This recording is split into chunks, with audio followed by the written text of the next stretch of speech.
Are we going to get accidentally rich in cryptocurrency? Let's find out.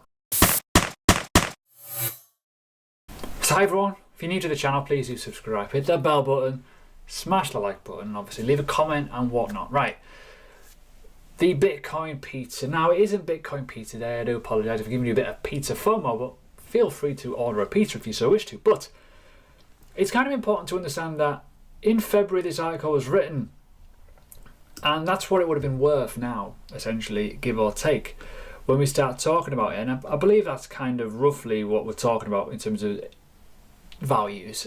It may be right, it may be wrong, but at the end of the day, it's ridiculous when you think time. Time in the market is the biggest thing. Now, throughout this video, I'm going to go through some investment tips. I'm going to explain why, if you are clever enough, if you understand the market, you may well become rich just through time alone by accumulating in something that is known as a cryptocurrency asset, an investment vehicle that is still, in my opinion, under the radar by many.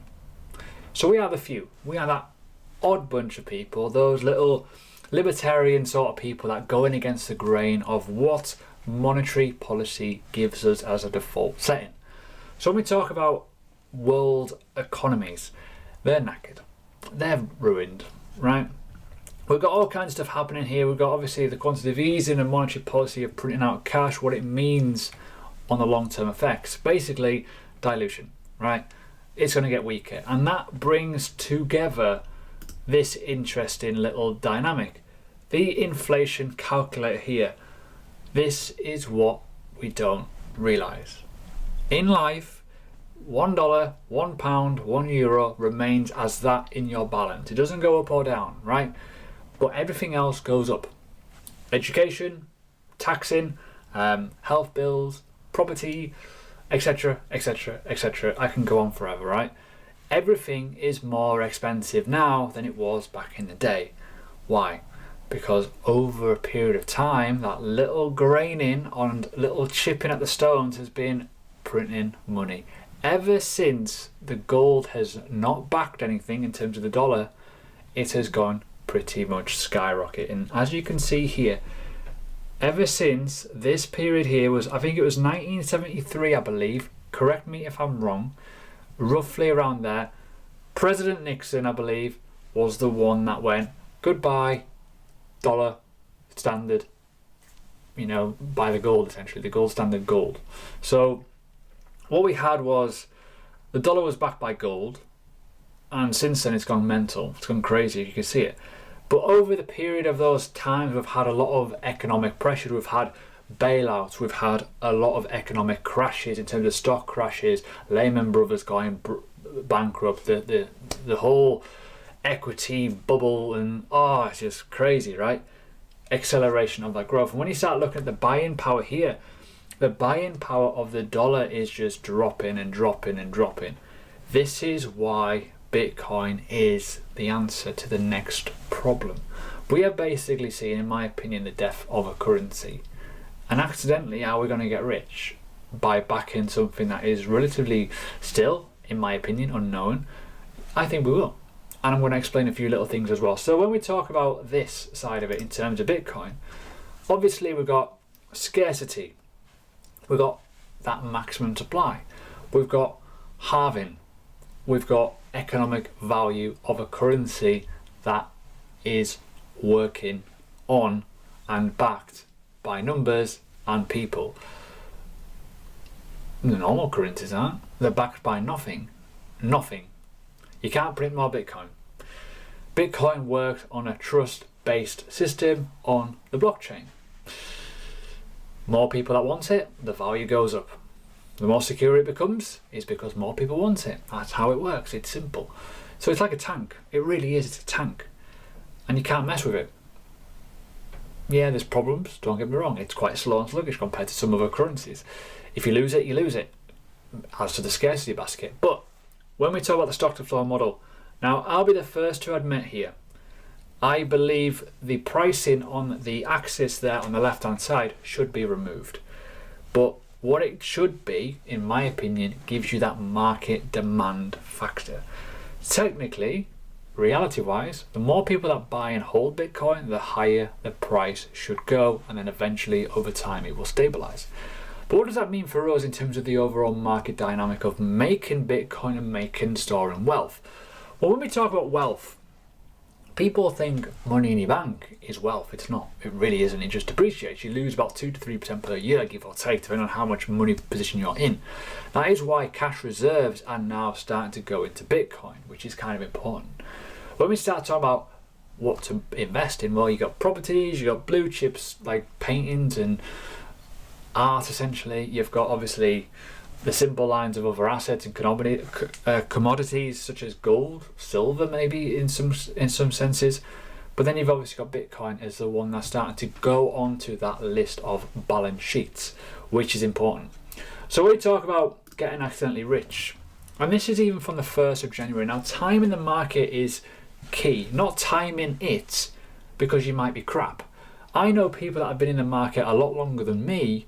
Just a disclosure, I've been in since 2016. Got nowhere near as much Bitcoin as they ever had or wanted to achieve when they look back at their lives in terms of a missed opportunity, not getting the understanding of why this is so important. The people that backed it from a young, early adopting phase, some of them get it, some of them left it, some of them came back, some of them lost it, right? It's the way it goes. But what I want to tell you now is investing in an asset, you need to do and follow certain rules. Now, even we're talking here, the 5th of January 2020, right? It's not that long ago. And boy, people wish we could go back in time. I know there's new people in this video, right? If you're brand new, I want to give you some real killer tips now. And honestly, they are killer tips, and I want to give you them. You need to buy assets when they're low, when no one's talking about them. Not when they've pumped 600, 400, 500 million, whatever percent. Yes, it's great to see that, but you need to move on from it. Some things will retrace, some things will just carry on going. There's no point risking it chasing something that's popped. That's rule number 1. The second one, you need to do your fundamental research. Again, if you're new to this channel, links below, you can learn through me. I've got a Telegram group that's free. I've got, this YouTube is free. I've got a Learning Crypto YouTube. I've got a lot of free content. I've also got paid CPD credited courses. If you want to learn how to research and fully deep dive into a coin, well, it's probably one of the best things you'll ever do. Another thing as well, rule number 3 I could probably put out there, don't hold loads of stuff. I do not understand why people hold 30, 50 coins. It doesn't make sense. If most of them are Ethereum based, it's going to be very, very expensive to remove your position. It's also very costly to get involved in wallets and storing and making sure you understand where everything is. You can't just have it all on one exchange because you're just going to get lost on it. It gets scary. We need to talk as well about the obvious in the room here, okay? Money you can afford to lose. Cryptocurrency is incredibly volatile, but if done right, you can make a ton of money by just following the time-based sequence of what investing is. Buy low, wait, sell high. Taking profits is a swear word for most people. It is, it really, really is, and I don't understand why. You need to take profits to grow. There's people who I see on Twitter and YouTube, and I'm going to come on to influencers in a minute, who do not take profits at all. They don't even recommend people to take profits. Oh, it's going to keep going, it's going to go up. Ethereum's going to go to $10,000. Do not sell until it hits $10,000. But what happens if it doesn't? What happens if you bought $100, it goes to $3,000, $4,000, and then we go into a bear market. A new cycle has started, the previous has ended, and you're left there holding what would have been 6, 7 figures maybe, who knows, and now you're only holding 5 figures because you're too ignorant to make your own choices. You've got to make your own choice. This is what I do on my channel. I tell you to make your own choice. I give you the lay of the land, and I tell you, I'm not your man. Make your bed, take your profits. It's simple as that, right? But we're talking about influencers now. I'm not going to mention any influencers' names here because I don't want to. But if you are following certain people and they are giving you recommendations every single time, look at this new gem, it's going to go to X amount, it's going to go this, that and the other. Just be careful. You must go back a step here as well.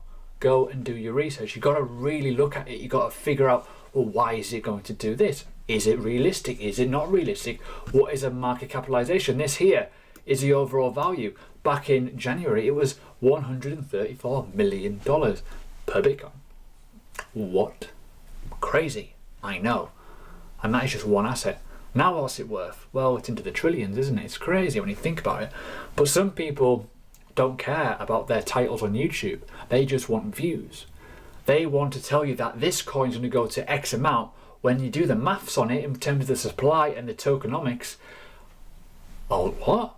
It's going to be worth way more than Bitcoin. It's like, really? Come on now. Remember that. So there's a lot to talk about in terms of accidental wealth, and it's already happening. People are getting rich left, right and centre right now from just buying low, and it's appreciating. Bull markets are appreciation cycles. They're great. They tend to run every 3 to 4 years, essentially. You have a bull market, you have a consolidation phase, and then you have a bull market. Bull market's value appreciation day. It's like, yes, let's get that money. Boom. Our assets that we bought at the lows are worth way more now. The consolidation phase is where it starts to turn around distribution into a bear market, and then again, it drops in value. Some people leave the market there. So if you're one of these people that have just came back having been in the market a few years ago but you didn't like the low prices, well, welcome back.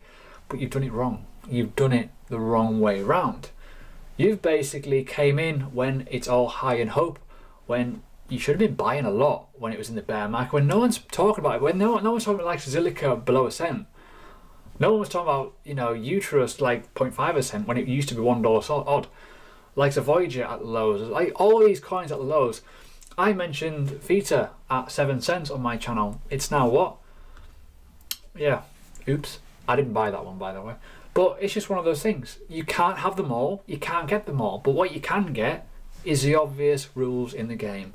Buy low, do your research, and wait. If you've done your research and you understand what you're buying, it's half the battle. But if you're the sort of person that likes to dip in and out of coins, buy the pumps, chase the euphoric rush essentially, but also hate cryptocurrency when it goes down and you leave it for 6-7 months and then you come back and it's like, oh, I've missed it all now, I'll just buy at the top. You're doing it all wrong.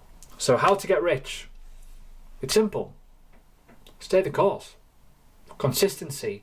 Understand what you're buying and learn. Learn through experience, learn through knowledge, learn through what you do. Don't copy people. Trust me, you'll lose.